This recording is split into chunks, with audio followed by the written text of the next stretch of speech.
Hello everyone, my name is Dr. Richard Carmona.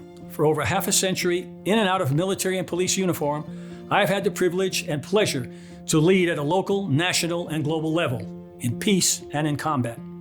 I am honored to congratulate the inaugural winner of the Visionary Leadership Award. I have said before that leadership is a privilege that must be earned. Today we recognize Sheriff Walter McNeil with the Leon County Sheriff's Office, who has certainly earned that privilege. Congratulations, Sheriff McNeil, and thank you for your service. I'm Walter McNeil, Leon County Sheriff. I've been the sheriff here in Tallahassee for just about 8 years now. 45-year career in law enforcement, and just loving every day of it. As I grew up in Chicago, it was in the 60s, and we were integrating a school, a white school. We were being bused from the black side of town to the other side of town to attend the school, and the police came on the bus with tear gas and billy clubs and prevented us from integrating that school. And several weeks after that, I had the occasion, and this black police officer who was on his beat, and I just walked up to him and said, you know, they came on our bus, the police came on our bus, and they just started beating us up and wouldn't let us go to school. Why'd y'all do that? And his response to me was, well, boy, that's just the way it is, and when you grow up, maybe it'll change, or some words that it affect. And it stuck with me, and it became my life ambition to be a police officer.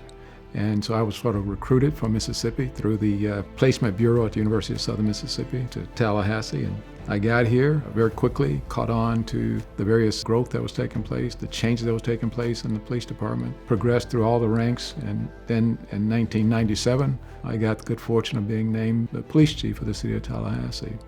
I was the first African-American police chief in the city of Tallahassee. I was the first African-American that worked in internal affairs in the city of Tallahassee.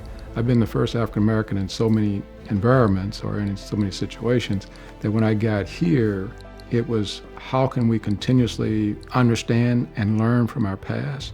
I believe that leadership is all about influence. And one of the things I believe is servant leadership, that we all serve, and that's why we're there.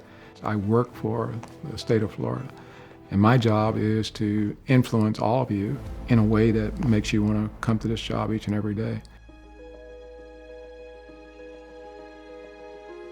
Sheriff McNeil is one of those people, he walks in a room, people know that he's all about business, but at the same time, they know that he cares.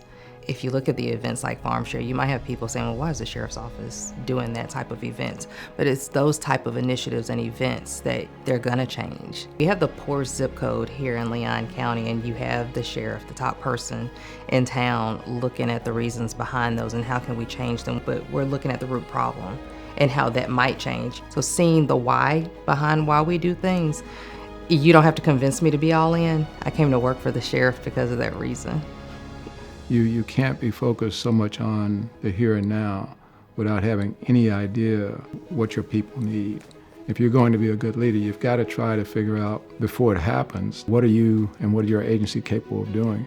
And it's too late to start trying to plan for it when it's occurring. For me, that's exactly what a leader is, a person who's looking at where the circumstances are right now, what is it we are missing with respect to what we have, and how can we make sure that we are what I like to call on the cutting edge, to making sure you're staying ahead of the curve, but not too far out in front of the curve. My methods have changed.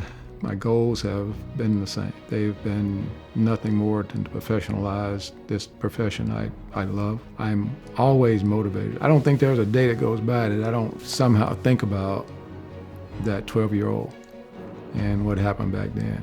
So my goals haven't changed. It is still to make sure that never happens, that nobody is treated the way we were treated getting on that bus. And it's all about the people.